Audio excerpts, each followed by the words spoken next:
dunia. Ternyata, ternyata hal yang paling mendasar itu adalah karena kita bisa berkomunikasi secara advance, komunikasi secara tingkat tinggi. Kita coba bayangkan dengan makhluk hidup yang lain. Ya. Misalnya eh, hewan, gitu kan, hewan-hewan. Mereka ketika berkomunikasi, bisa nggak hewan berkomunikasi satu sama lain? Bisa. Bisa ya. Tapi yang membedakan apa komunikasi sesama hewan dan komunikasi sesama manusia? Kira-kira apa teman-teman?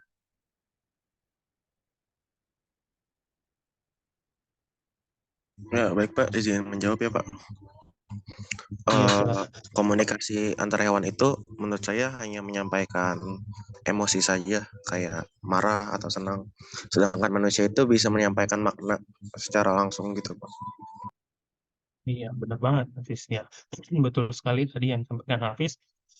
Jadi kalau hewan itu komunikasinya basic, sangat sangat mendasar gitu, hanya sakit atau sedih, ya, lapar, marah gitu. Tapi kalau kita manusia, kita bisa memberikan komunikasi yang tingkat tinggi. Gitu. Kita bisa menyampaikan informasi, ya, menyampaikan informasi dengan berbagai media, metode atau cara gitu. Jadi level komunikasi kita tuh advance tinggi. Bahkan kita bisa memberikan informasi atau berkomunikasi tentang sesuatu yang bentuknya itu abstrak, bentuknya itu hanya bisa dibayangkan. Ya, kalau kita kalau hewan mungkin masih komunikasinya eh, apa misalnya ada makanan gitu kan, dia ngajak eh, gerombolannya untuk ngambil makanan, atau ada musuh gitu kan, dia kode-kode. Tapi kalau kita bisa misalnya mengkomunikasikan sesuatu yang sifatnya imajiner, ya. Misalnya konsep bernegara Indonesia. Indonesia secara fisik kan nggak bisa dipegang ya. Tapi kita tahu Indonesia itu dari Aceh sampai Papua. Indonesia itu punya undang-undang. Kita Bhinneka Tunggal Ika dan segala macam filosofisnya. Ya, kita bisa sharing itu ke 250 juta orang. Nah, itu yang membedakan manusia. Itu contoh di konsep bernegara dan banyak banyak lagi ya. Dari level yang lebih kecil mungkin di konsep suku ya. Setiap suku atau adat istiadat tertentu mereka punya caranya masing-masing. Punya cara hidup masing-masing berdasarkan pengalaman hidup. Nah, ini yang mereka sharing dari satu generasi ke generasi selanjutnya. Nah, sharing informasi ini berbagai macam metode dan caranya. Ada dengan metode cerita, ya kan, ceramah gitu kan, berbagi apa pengalamannya gitu kan, dari kita dari mulut ke mulut. Gitu. Tapi kita selain itu bisa juga lewat tulisan. Ya, gitu. Ini yang membedakan. Kalau mungkin hewan mungkin lebih kepada vokalnya atau enggak dia bikin kode-kode tertentu. Ya. Nah, kalau paling sederhana deh mungkin kucing gitu. Kucing kucing menandakan daerah kekuasaannya mungkin dengan memberikan pipisnya ya. Dia kencing di situ tandanya itu daerah kekuasaannya gitu. Kalau kita mungkin manusia eh, mem- mau menunjukkan bahwa ini daerah kekuasaan yang atau area yang saya miliki. Kalau sekarang kita menggunakan sertifikat tanah. Ini bukti legalnya. Mungkin bentuk itu surat loh, dalam bentuk surat, dalam bentuk kertas. Dalam bentuk fisik kita bisa bikin menggunakan pagar. Tapi tanpa pagar pun, kalau kita punya surat itu, kita akan sama-sama memahami, oh iya itu tanahnya Pak Budi, karena dia yang punya sertifikat tanahnya. Ya, itu salah satu bentuk kita sharing informasi, komunikasi. Ya, jadi lewat yang diawali lewat lewat oral, lewat omongan, kemudian kita berkembang dengan berbagai macam metode ya. Kalau dulu di zaman prasejarah dengan tulisan hieroglif ya, ada kode-kode dengan gambar-gambar di goa ya, kemudian di dinding, kemudian di zaman sejarah itu kita sudah mulai mengenal tulisan ya. Zaman sejarah artinya zaman di mana manusia sudah membuat tulisan-tulisan ya, membuat buku gitu kan, ada tulisannya ya di mushaf dan di berbagai macam tempat, itu cara kita membagikan informasi. Jadi dari generasi satu ke generasi lainnya itu tetap bisa disampaikan. Nah, informasi yang disampaikan pun bentuknya macam-macam. Ya, kita di Indonesia kita sharing informasi dengan bahasa Indonesia. Ya. Di daerah lain di Inggris tentu mereka menggunakan bahasa Inggris, di Arab menggunakan bahasa Arab. Nah, cara kita memberikan informasi ini, ya pesannya mungkin sama, ya pesannya bisa sama, tapi cara penyampaiannya, ya media yang digunakan itu bisa beda-beda. Nah, dalam kita misalnya bahasa itu yang kita gunakan sehari-hari ini, ya itu sebenarnya bisa dibilang juga coding, coding. Jadi kita memberikan identitas pada setiap variabel atau objek yang mau kita sampaikan. Itu kita memberikan nama, ya, kemudian disebutkan. Jadi itu disepakati bersama, lalu itu digunakan secara bersama. Nah, prinsipnya sama dengan coding ya. Kalau di komputer, bahasa komputer itu prinsipnya sama dengan kita berbahasa. Jadi sebenarnya setiap hari pun teman-teman sudah melakukan coding, gitu.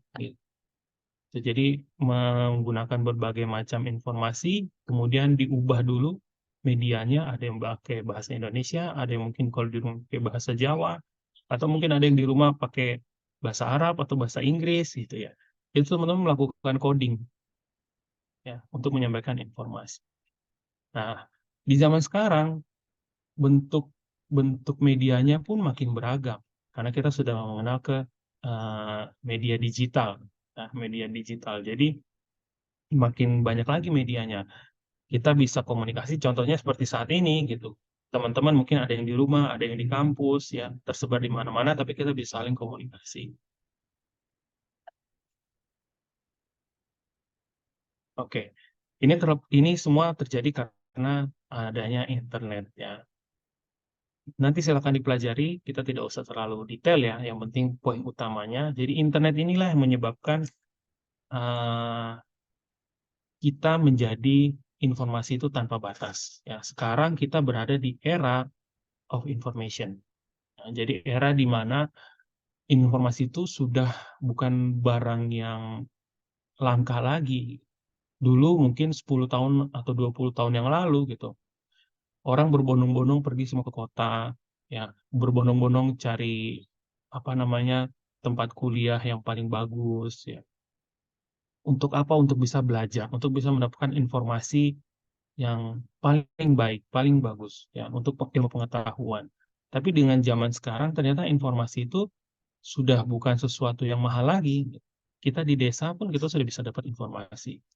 Sekarang malah kita masuk di era eh, apa namanya full of information. Jadi skill yang dibutuhkan justru bukan bukan mencari informasi, tapi memilah informasi. Gitu. Karena informasi itu udah banyak banget, mulai yang dari informasi nggak penting sampai yang ternyata penting. Dan yang jadi masalah dengan adanya media sosial gitu kan, ya perusahaan-perusahaan zaman sekarang ternyata informasi atau attention kita itu juga dijadikan komoditas. Jadi informasi ini dibuat semenarik mungkin apa yang kita suka. Nanti kita akan bahas lebih lanjut ya. Nah, di era ini ya karena kita semua serba sudah digitalisasi ya, dari yang dulunya informasi terbatas sekarang sudah dalam bentuk digital. Kita bisa mempunyai banyak sekali akses ke berbagai macam uh, pengetahuan, sumber pengetahuan ya. Kalau teman-teman di bahasa ya, kalau di bahasa Arab uh, bisa ngasih contoh nggak kira-kira pemanfaatan teknologi digital saat ini yang mungkin 10 tahun lalu tuh nggak bisa digunakan. Kalau di bahasa Inggris mungkin ada aplikasi kayak Duolingo gitu ya untuk belajar bahasa Inggris. Kalau di bahasa Arab ada nggak teman-teman? Mungkin bisa sharing sedikit. Bayar zakat juga bisa online. Oh iya, bayar zakat. Ya, bayar zakat itu bisa online juga. Ya. Eh, Kamus-kamus bahasa Arab juga banyak ininya, Pak. aplikasi online nih. Kamus Bahasa Arab. Ya. Kalau di Google Translate juga ada ya? Bisa juga ya? Ya, tapi ada juga yang lebih spesifik gitu Pak. Lebih bagus. Ya, lebih Oke. bagus dalam translate-nya. Iya. Ya, karena kalau Google Translate itu kan kayak toolkit ya. Jadi satu untuk banyak biasanya nggak spesifik ininya. Biasanya yang spesifik itu lebih fokus ke kualitas. Nah, seperti itu contohnya. Ya.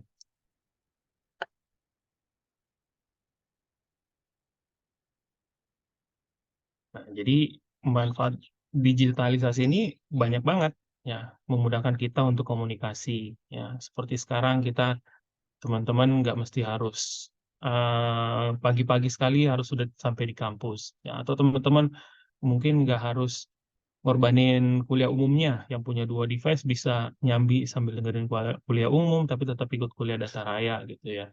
Itu contoh contoh overload of information ya di saat ini ya gitu. Jadi memudahkan komunikasi, tapi kadang komunikasi informasi terlalu banyak gitu.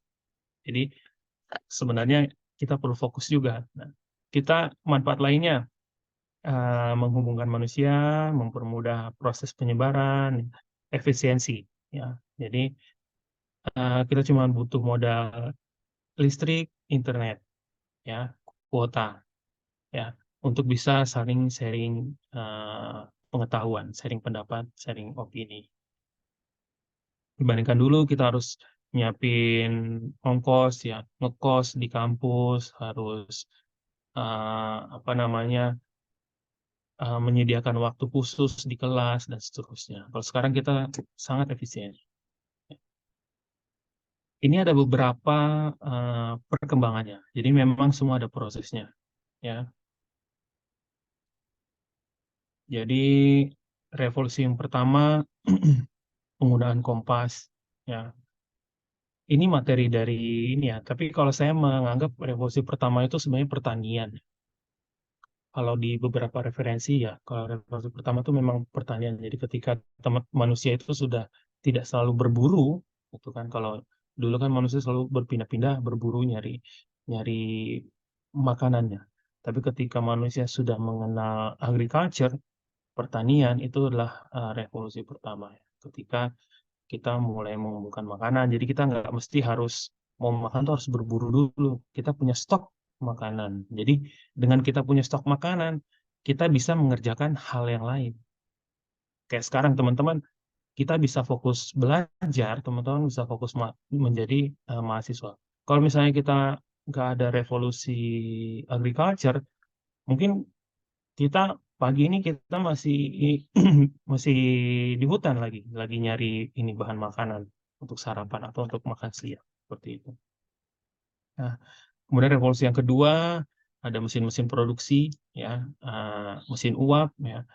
Kemudian eh, revolusi yang ketiga ya teknologi komputer, dan revolusi yang keempat yang sekarang sedang kita jalani ini adalah cyber physical system ya. Jadi teknologi informasi. Jadi revolusi di mana kita bisa menghapus batasan geografi ya. Kita bisa saling terkoneksi satu sama lain dengan menggunakan teknologi. Banyak sekali pemanfaatannya dari agriculture yang dulu sistemnya sangat tradisional, bahkan sekarang kita sudah menggunakan drone ya, menggunakan robot. Drone bisa dipakai untuk memberikan pupuk di area yang luas gitu kan, atau bisa untuk memonitor ya. Kalau di geografi kita menggunakan drone bisa untuk memetakan mana tanaman yang kekurangan air, mana yang lebih kering dan seterusnya ya. Lalu di rumah mungkin teman-teman juga banyak yang sudah menggunakan smart TV ya, atau enggak mungkin lampunya, lampu smart lamp, atau bahkan mungkin banyak hal ya. Di pendidikan kita juga sudah banyak menggunakan aplikasi ya, ada LMS. Zaman saya kuliah dulu nggak ada LMS gitu. Jadi kita dari bawa-bawa buku referensi kemana-mana. Tapi kalau sekarang kita punya learning management system ya. Jadi ada sistem untuk kita belajar di mana dosen bisa menaruh semua bahannya di situ ya. Mahasiswa bisa diskusi di situ, mahasiswa bisa mengumpulkan tugasnya di situ, kan. nilainya juga bisa langsung dicek di situ. Jadi semua lebih lebih tersistem, lebih lebih dimudahkan dengan teknologi ya. Dan banyak sekali dari pemerintahan, dari kesehatan, sekarang udah ada apa telemedicine ya. Kemudian smart mobility, kita sudah bisa pesan Gojek ya dan segala macamnya. Jadi, banyak sekali manfaatnya. Ya, ini contoh-contohnya ya dari perekonomian ya. Banyak sekali bidang yang baru ya, bidang bisnis yang baru kayak ojek pangkalan digantikan dengan ojek online. Dari tenaga kerja ya, kita bahkan bisa kerja secara remote. Saya juga mengalaminya, bisa bekerja secara remote ya, bisa di mana saja, klien bisa di mana saja, atau eh, kajian juga. Kalian mungkin teman-teman yang dari bahasa Arab ya, atau misalnya mau memberikan kajian juga kan banyak yang bisa memberikan kajian dari mana saja menggunakan media online ya. Kemudian dari bidang pendidikan ya, eh, kita juga sudah disampaikan tadi ya, banyak sekali. Belum lagi nanti ada augmented reality, virtual reality itu bisa membuat imersif ya, tingkat tingkat apa namanya kenyataannya makin mirip ya. Untuk kita mengalami atau mempelajari sesuatu bidang ilmu. Di bidang pemerintahan ya, di Jakarta sekarang ada Jaki ya. Jaki itu untuk e-government ya. Buat SIM sekarang juga sudah bisa di mana aja dengan adanya internet ya. Kalau dulu kan kita harus sesuai domisili ya, yang mau bikin SIM di Jakarta harus KTP Jakarta. Kalau sekarang sudah bisa di mana aja, mau bikin SIM di Papua, KTP Jakarta juga bisa. Karena sudah online sistemnya. Itu juga KTP. Ya. Dulu mungkin orang pindah-pindah harus bikin KTP lagi. Kalau sekarang cukup satu nomor KTP, itu bisa dipakai untuk di mana saja. Oke, itu mungkin untuk pengantar kita di pertemuan pertama ini ya. Eh, jadi banyak sekali hal yang bisa kita pelajari sebenarnya nanti ya dengan memanfaatkan teknologi informasi ini. Kalau saya menganggap ini sesuatu yang seru karena kita ngalamin sehari-hari ya. Sesuatu yang sudah nggak bisa dielakkan lagi gitu. Kita nggak bisa menyampingkan teknologi ya. Karena teknologi itu ada. ChatGPT ada, AI ada, kekhawatiran manusia untuk wah kita nanti bakal tergantikan nih gitu kan. Itu pasti ada gitu. Tapi sebenarnya balik lagi kita manusia adalah makhluk yang diberikan akal ya gitu. Jadi pada prinsipnya siapa yang bisa beradaptasi maka dia yang akan survive. Dinosaurus dulu berkuasa menguasai bumi, hewan yang paling ditakuti. Tapi dia nggak survive. Kenapa? Karena nggak bisa beradaptasi. Ya, ketika ada cobaannya datang ya, cobaannya zaman dinosaurus cobaannya sih meteor ya, hujan meteor gitu. Dia nggak bisa bertahan hidup, akhirnya punah gitu. Nah, kita manusia kita belum tahu nanti cobaannya apa ya. Jadi secara individu ya, secara skala yang lebih kecil mungkin saat ini kita dimanjakan dengan teknologi ya. Tapi balik lagi kalau kita kita apa namanya berusaha tidak menyenangi atau misalnya menganggap aduh ini ribet nih atau ini susah nih sesuatu yang di ditakutkan dihindari gitu kan. Kita perlu aware diri gitu, jangan sampai nanti kita justru jadi bagian dari yang tidak bisa beradaptasi dan kita jadi bagian yang ditinggalkan ya.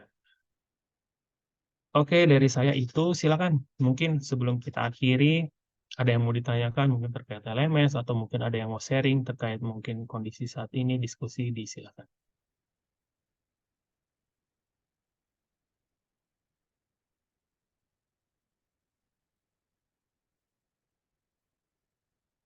Untuk LMS-nya lancar ya? Ada yang nggak bisa masuk nggak?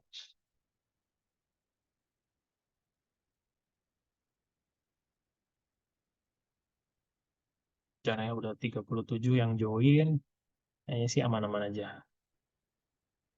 Aman-aman aja.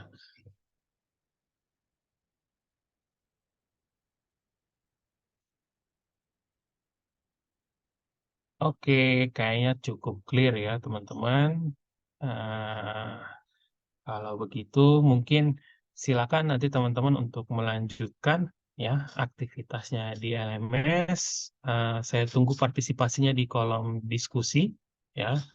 Silakan perkenalkan diri lalu sampaikan opini teman-teman ya terkait topik ya.